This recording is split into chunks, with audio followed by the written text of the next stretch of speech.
Hello and welcome to another episode of the Men for Life podcast. I'm Sean Corcoran, the CEO of Men for Life and the host of this podcast. I'm excited to welcome today as my guest, Melissa Ohden. Melissa is the survivor of a failed abortion. And by sharing her story, Melissa has been able to spread awareness that abortions do fail, that abortion survivors do exist, and that their stories matter. Through her nonprofit, the Abortion Survivors Network, Melissa has heard from thousands of abortion survivors and women who have experienced unsuccessful abortions. She is an internationally recognized pro-life speaker and advocate and the author of two books titled You Carried Me, A Daughter's Memoir, and Abortion Survivors Break Their Silence, which was released last year. Melissa, how are you today? I'm well, thank you. Thank you for joining me. I would like to start a little bit unorthodox and kind of jump straight into some statistics, because I know that a big part of what you do and what you talk about is either on one hand, the disbelief that abortion survivors exist or that abortions fail and result in live births. And on the other hand, I forgot the other hand. So I'm just going to go with that one. Yeah, well, we tend to either focus on data or stories, right? And people kind of go, that doesn't happen. And then somebody shares their story and they go, yeah, you're lying. That was my other point. Thank you. You picked right up on it because you said some things in your book, you were talking about, and just because we're on this point, I'm going to skip ahead a little because I think this is it's really crazy. I was reading this out loud to my wife, in the car while I was reading it, but some quotes just from people who were talking about, either reporters or people who are legislators in different countries or in America, but quotes such as, an abortion is performed with the intention of ending a pregnancy, so there are no survivors. An Irish politician who said alleged survivors of botched abortions, suggesting that they were stories that were made up, and that people who are advocating for born alive infants were listening to anecdotes, fairy tales, and essentially stories that have dubious sources. Mm-hmm. And I guess since we're on that, how does that feel when you hear that? I know that you testify before Congress, in committees. It's dehumanizing, right? I mean, simplest description, it is dehumanization at the most basic level. And I think, Sean, for me as a leader, it's sort of complicated, but yet, right, makes most sense to people when you start to unpack it. For those of us who were aborted unsuccessfully, right, and we survive it, we live with this incredible pain of being born we were born in inconvenience to people, right? No matter what the circumstances were for our families and maybe the coercion or the force, or the lack of resources at the time that were driving them to abortion, whatever the circumstances were, it doesn't change the fact that we were born an inconvenience under rejection. Then we're rejected by our culture that wants to say you don't exist, right? We share our stories and people are either like, oh my gosh, I'm so sorry. Or they're like, cut it, right? This makes me uncomfortable. I don't want to talk about abortion. And we're like, but this is just simply my experience, right? This is my story. So at every level, it is a very dehumanizing situation to simply exist in our world as an abortion survivor. And so the minute you start to raise your voice, whether it's before a committee or, simply as a growing community that we have of abortion survivors, it tends to sort of like up that ante of you are going to experience more people telling you to sit down and be quiet. Except I would say, and my encouragement really to survivors is those who are vocal and tell us that we need to be quiet. That number is actually very small in comparison. They're just very loud, right? And I think the more quiet group of people are those that do support us. Yeah, that makes sense. I think that the people who talk loud, especially on the pro-life side, on the pro-choice side, I've noticed that it doesn't seem like a peaceful loudness, right? It's like it comes from a point of pain. It comes from a point of anger, of frustration. all the way to the point of just denying your existence to your face. And you, as we'll get into, have medical records to support everything that you talk about. One of the things that I heard you say recently, though, was about how sometimes your story is dismissed because either, number one, it was illegal, or number two, the type of abortion that you survived is no longer done, a saline abortion. So what I'd like to do is kind of start with some of those statistics that I mentioned earlier. More recently, I heard you mention statistics from ACOG, statistics out of Canada, Quebec specifically, statistics out of Australia, that really get into the current situation, right? The post saline abortion situation. Two specific examples that I think are really important are Scaloria Williams. Can you tell us about Scaloria Williams? Mm-hmm. Yeah, and I think this is a timely conversation. I mean, it's always important to have this conversation, but I think given the state of the cultural climate with abortion, really post Dobbs, and then we see in kind of Trump 2.0 what's happening, and a lot of motion very quickly on born alive legislation. And the fact of the matter is that babies were surviving abortions before Roe versus Wade. Then there were, right, thousands of us during Roe versus Wade, and babies are still surviving abortions today. You just simply would not know it by looking at state reports. I mean, you can start to figure it out in the handful of states that report it, but we don't even have good abortion reporting in and of itself to then beget itself to the complication of abortion survival. So the best place for us to look, really, Sean, is to other countries and what they report out on failed abortions and then the live births that come from that. And one of the most powerful studies is the one that you have been referencing, and that is one out of Quebec. And so if people go to our website, abortionsurvivors.org, we have a whole new layout of resources for mothers who are walking through this right now, or maybe had an abortion fail 30 years ago, and they're wrestling with thoughts and feelings and trying to figure out if anybody else has gone through it. But I think one of the strongest pieces that we have there to empower everybody is research. And so this Quebec study came out through ACOG, which is pretty fascinating considering ACOG has made it very clear they are very pro-abortion. And yet they reported out this Quebec study, which was a sample of nearly 14,000 second trimester abortions, not third, second. And in this nearly 32 years of sample in Quebec alone, those second trimester abortions resulted in overall an 11.2% failure rate, which A, the numbers don't lie, and B, when you drill down that data even further, and you can see some of it, these were babies who were supposedly having some sort of health issue that made them incompatible with life, yet an 11% of them are surviving an induction of labor. And those numbers, instead of decreasing over time, right, which is exactly what you're talking about, we're told, and I'm dismissed of, you are not relevant to this conversation because those abortions aren't performed routinely anymore. Well, first of all, survivors are always going to be relevant when we're talking about any type of abortion procedure. But secondly, yes, it is still relevant because the numbers are creeping up higher and higher. And so instead of seeing the number of failures resulting in live birth reducing, those numbers out of Quebec are astronomically getting higher, like way over 20%. And that's crazy. And so the first question that I had when I heard that was, are the ways that they are performing abortions in Canada, in Quebec, the same as in America?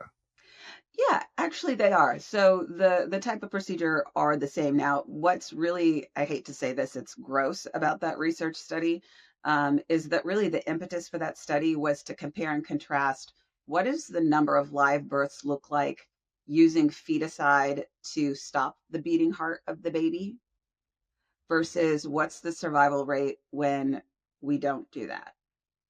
I mean, it's terrible, Sean. I mean, this is what people need to face, though, is so this is what abortion is. And how should the general public feel about it when you're looking at a research study that is like, hey, right? When are we most likely to successfully end the baby's life?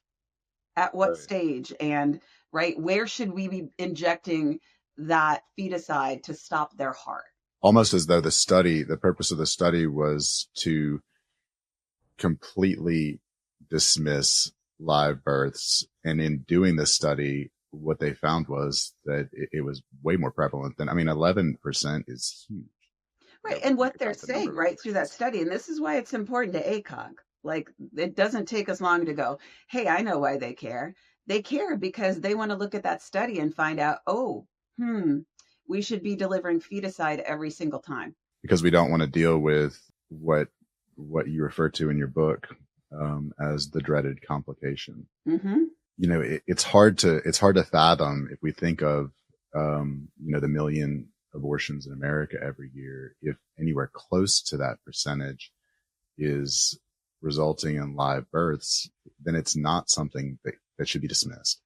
Right. And the number really is astronomical. And that's why, Canada really does have the best data. And obviously their socialized medical system is what begets itself to having good data. They're tracking things, right? It's coming out of that system. And so historically, we have been able to look at those numbers. And when you tend to see research quoted about abortion survivors, by and large, it is coming out of what we have looked at. And so when you hear this statistic of like a 0.21% failure rate of surgical abortions in general, that is because our research team looked at the data in Canada, kept running the numbers, right, of what does this look like year after year after year. And to make it simple, there are different parts of that data that are kind of like on the back end that you have to really search for. And she searched them. Our research staff, Elena, poured through everything and checked, double checked, rechecked, ran it through other folks, and it continues to be pretty consistently 0.21% year after year. Now, what's interesting and not surprising is that that failure rate of surgical abortions runs almost identical to what we find in Australia when they've reported out their numbers as well. So again, if folks could put on their critical thinking caps along with the rest of us, we could go, huh. So if that's happening in other countries, wouldn't that be happening in the United States? I mean, why would it not be? And when our numbers are so much higher, which then lends itself to the likelihood of more survivors.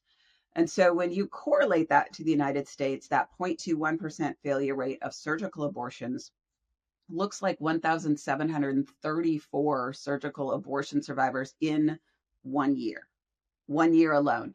And realize that does not include babies who are surviving successful abortion pill reversal. Those babies are survivors. Babies who are surviving chemical abortions that straight up fail, and they do. And we know in today's world where women are being, provided the abortion pills at home, not knowing how far along they are, not seeing, right, any sort of medical doctor. I mean, I love that Louisiana is taking on what they have to protect women and babies. But the reality is, so many women are taking those pills not knowing how far along they are. And so there's a greater likelihood of them failing. And so women are not told that. And so we have those survivors of chemical abortions. We see women who are having repeat abortions with that abortion survivor time and time again. So chemical abortions, surgical abortions. I mean, again, who in our world is going to hear that, truly face it, and go, ugh, I don't, that's not good for that baby. That's not fair. That's not right. That's not good for that woman. Right. But that's what people have to start facing. This is the reality. And can you, just for simplicity's sake, can you define what you're using the term surgical abortion? Right. So we're talking, DNC. So curettage, we're talking about dismemberment. Okay. Babies do survive dismemberment abortions. I know that people are sort of like shocked. And then, right, when they're shocked, they almost feel like, oh gosh, we probably don't want to see that person. But it's a miracle. And sometimes what we often find as well is the abortionist is not aware that the woman is pregnant with multiple babies. And so one child will be dismembered. And then the woman continues a pregnancy not knowing that there was another baby. So that is another way when we talk about survivors of dismemberment abortions, is because there was more than one. And in addition to not diagnosing the fact that there are multiple babies, I understand that there's also a lot of misdiagnosis as to the gestational age. Oh gosh, yeah. Yeah, a lot of misdiagnosis when it comes to gestation. That's where as much as like I can't stand that they've called us the dreaded complication or they call us inconvenient. The fact of the matter is our circumstances are very inconvenient Right. to the abortion industry and really the predominant cultural narrative when it comes to abortion.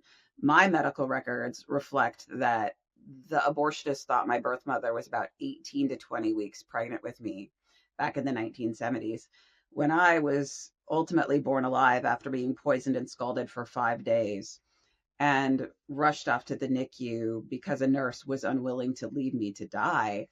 A neonatologist remarked in my medical records I was probably 31 weeks. I was 2 pounds, 14 ounces.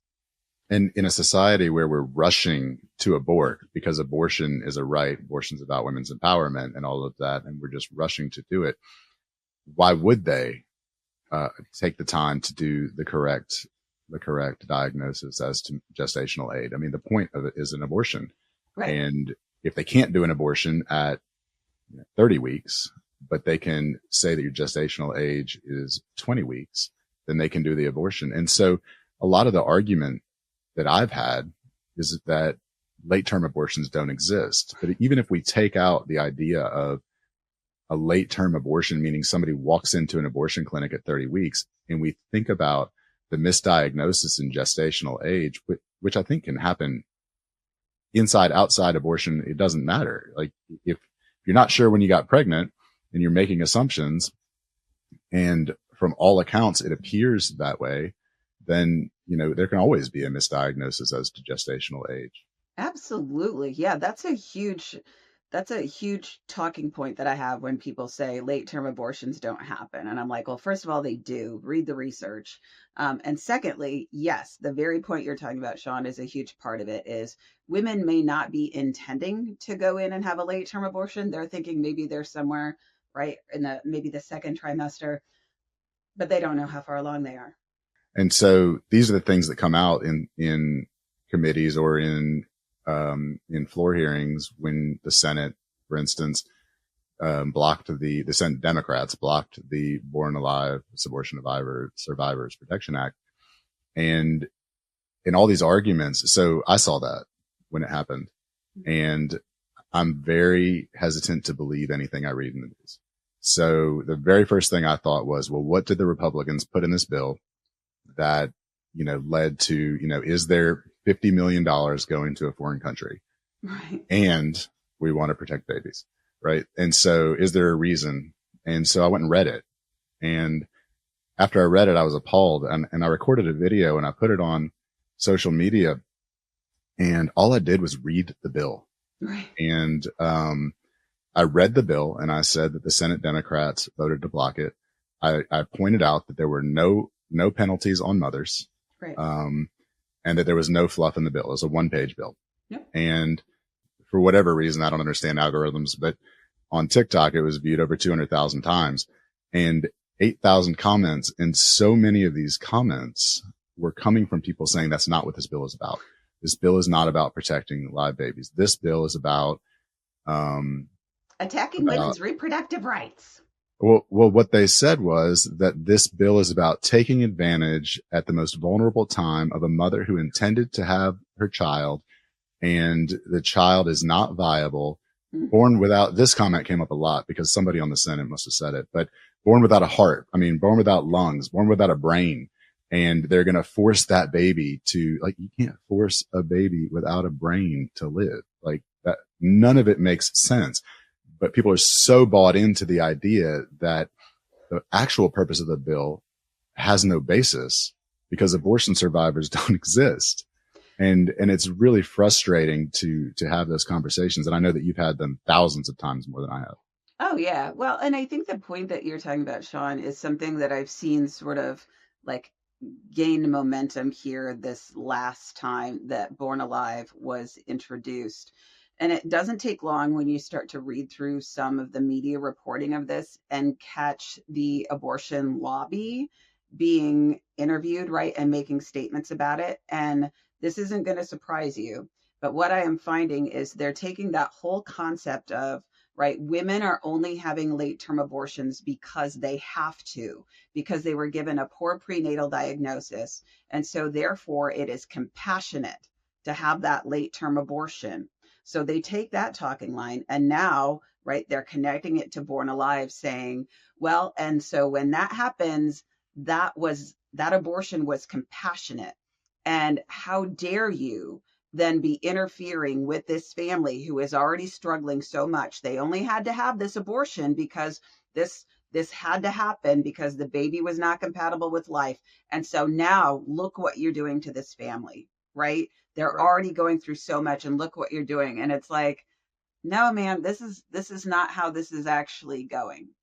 But Yeah. they're taking that whole narrative and they're putting it on Born Alive, which again should remind us of like, man, what are they scared of? Well, they're scared of the truth.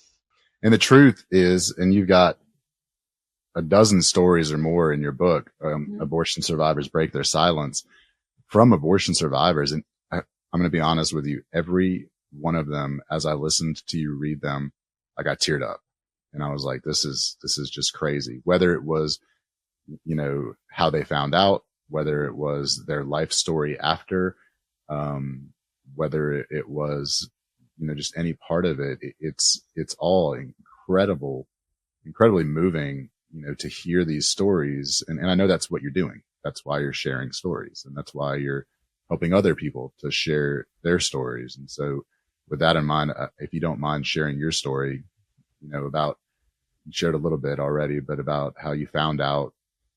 And I think it's really important to share, the healing journey in that as well. Yeah. And everybody has a story, right? I mean, that's the part that they can't ever refute. And that's what makes the whole arguing against survivors so like unsurprising, but yet painful. I mean, as the leader of, right, those who serve this population, to be one of them makes it just sort of this some days a very difficult thing for me to walk out. But at the same time, right, God has given me such grace to be able to do this work. And my story is in many ways like many survivors, but also is very unique to myself. That's what that book was all about, is saying, hey, we have really diverse experiences and every single one of them is important because every single one of those people are important. And my story started back in the 70s. So, not long after Roe versus Wade was overturned, my 19-year-old birth mother was forced by her family to have a saline infusion abortion. In many ways, our circumstances were very unique because my grandmother was a prominent nurse in their community in Sioux City, Iowa, and so was able to make this secret forced abortion take place bypassing hospital regulations and procedures. We now know that my birth mother underwent this procedure for 5 days. It should have only lasted usually about 3. And I now know that they thought she was going to lose her life in it. I mean, that's part of the power of story, is saying, man, what you are led to believe about whatever this issue is, like, let me unpack it a little bit and show you what this really looks like. And part of that about abortion is, yeah, it's supposed to take one life and it endangers the other person's life, the woman's. And so, through my medical records, we know that I was initially not provided medical care. I now know my grandmother is the one who told the nurses to leave me to die. And, as a matter of faith, I mean, this is a long term journey for me, but I don't hate my grandmother for what she did to my birth mother or to me. Obviously, my heart breaks for my birth mother and for myself, right? I still have to go through that process of healing, of identifying that I was this vulnerable in utero baby who was being poisoned and scalded to what was supposed to be my death. And I have to grieve that still today. But I don't hate my grandmother, and I have forgiven her and my abortionist, but I am forever grateful that other nurses stood up to her. And that's how I ended up in the NICU. I stayed in a neonatal intensive care unit for about 3 months before I went home to my adoptive family. And, I think it's surprising for people when they start to learn survivor stories, but I now know that most survivors are actually raised in their biological family. We are not placed for adoption. And I think that's hard for people, even in the pro life movement. People will say, how dare those women be able to parent their children? And I'm like, time Yeah. out, team. Let's unpack that a little bit, and let's think about why that woman may want to raise her baby, and think about what they need. It is not an easy journey for a mother who attempted an abortion to then raise her child. We need to do more, even in the pro-life movement, to identify these families and give them long-term support. That's part of what we do at the Abortion Survivors Network, to say, man, we've got an online community where moms can talk to other moms, adoptive families can talk to other adoptive families, and we're gonna stand by your side. So when you have questions, or you're wrestling with how your child feels about themselves, or how they even feel about you when they find out their story, right? We are going to be in the thick of it. And that's how we have better outcomes. But my mom and dad had nobody. There was no organization before we came along. And so, like most families, mine kept it a secret. And so when I found out at the age of 14, it was utterly devastating. And, if I could go back and do that over, I mean, of course, I wish that I could have found out in a different way, and maybe in a different time, because 14 is very vulnerable.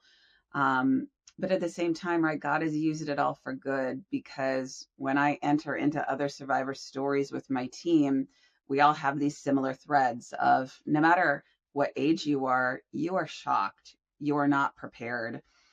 You feel like you must be the only person that it happened to, right? All of these things. And so all of my own sufferings, really, which was based on identity. Once you find out that this happened, it's sort of like, oh man, right? I must not have been loved. I'm not worthy, right? I live in a culture that says that abortion is a choice and a right. So what does that say about me?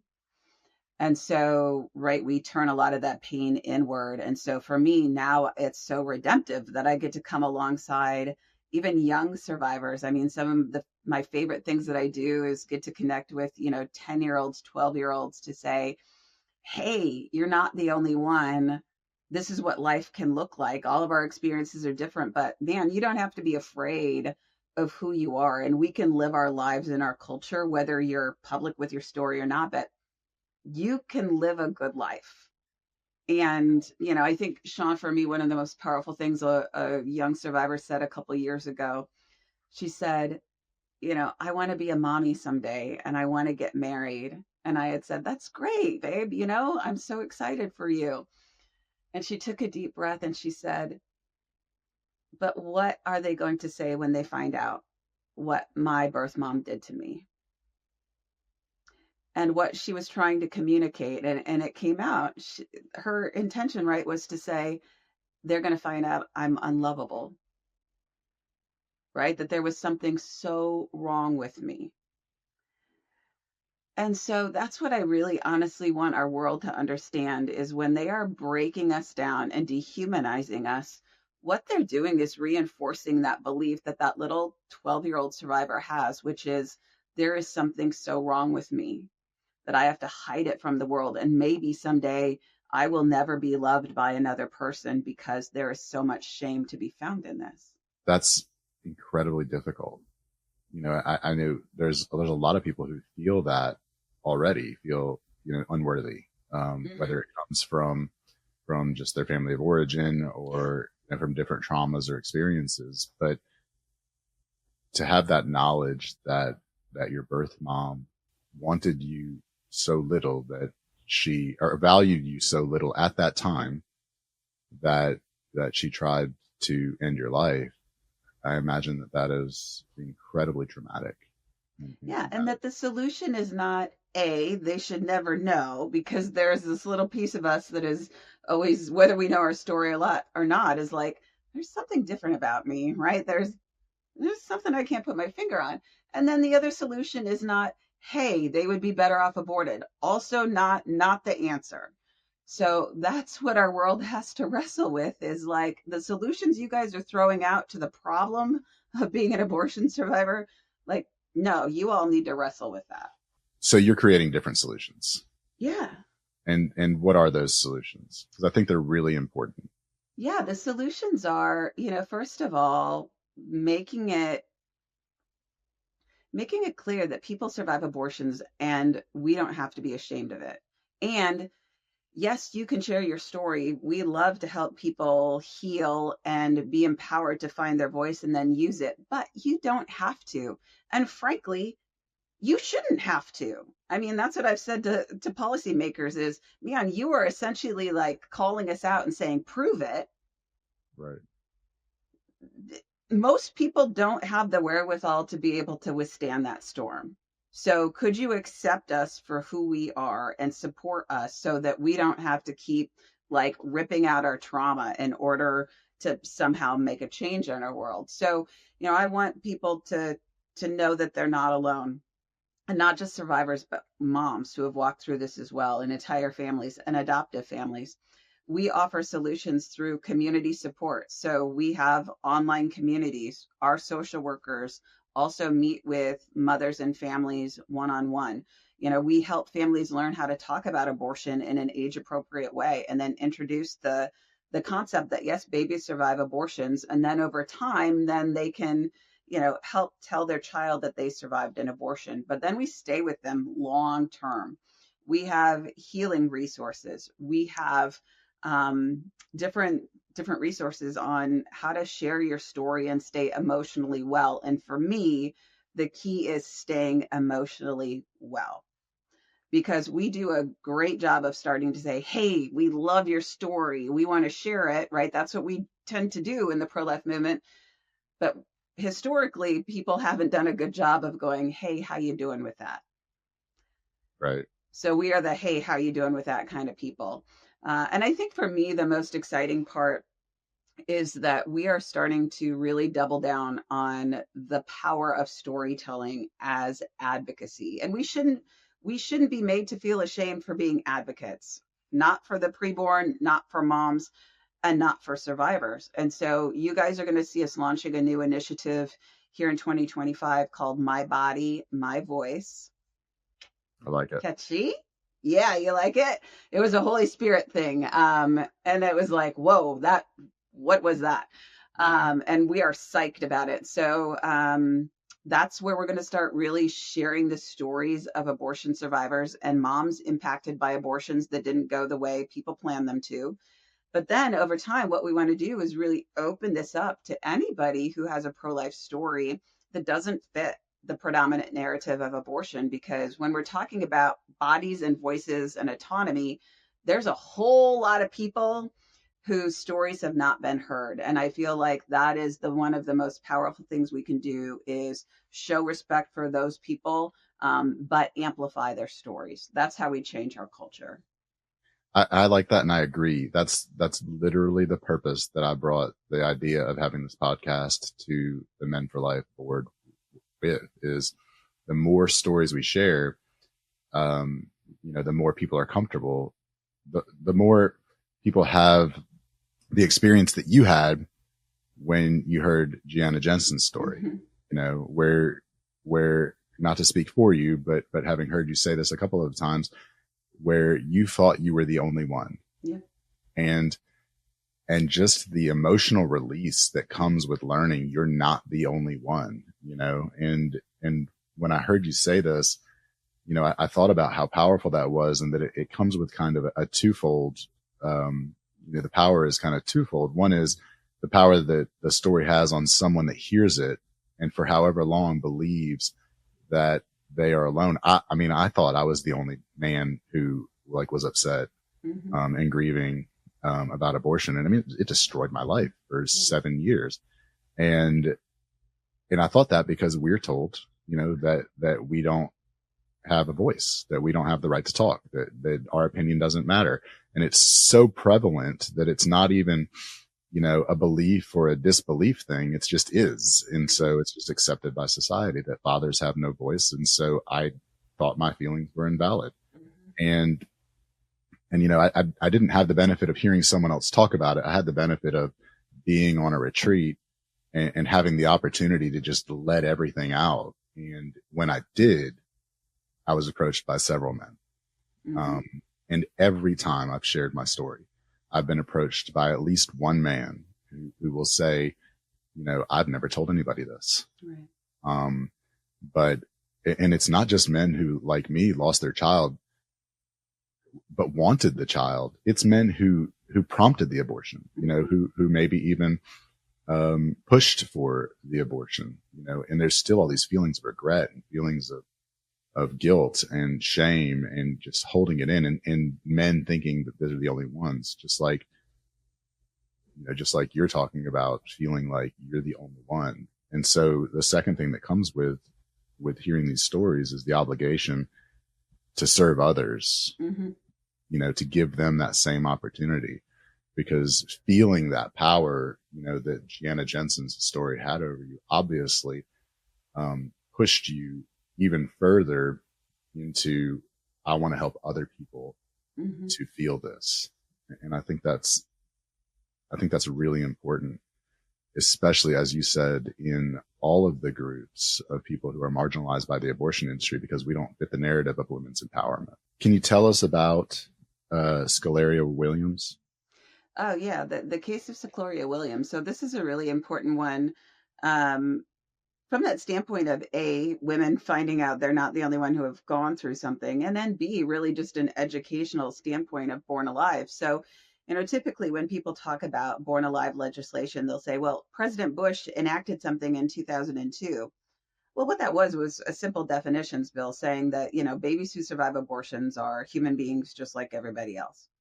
There was no consequence for failure to provide medical care to survivors. And so, you take that 2002 definitions bill, and then you look to about 2006, 2007 in Florida. And the case of Secloria Williams, she had a late term abortion and ended up, delivering the baby there at an abortion clinic, and of course was not expecting that, and it was incredibly traumatic. I mean, it's awful. If people start to go down that rabbit hole, you can hear, parts of it, and you will come face to face with it, and you read about it, and it is horrible, what the baby went through and what Secloria was going through. But ultimately what ended up happening, Sean, is, here this living, breathing, surviving baby, this abortion survivor, is actually placed in a biohazard bag by folks at the abortion clinic and thrown on the roof, in order to, right, get rid of the evidence of what had happened.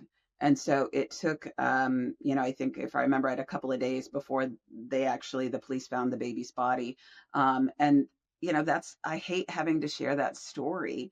But that is one of the reasons why Born Alive is so important, because that shouldn't have ever happened. And there Right. should be a consequence for that. I know that our world wants to go, hey, no, nobody acts like that. Hi, talk to Kermit Gosnell, who liked to snip the spinal cords of babies like me who dared to survive their own abortion.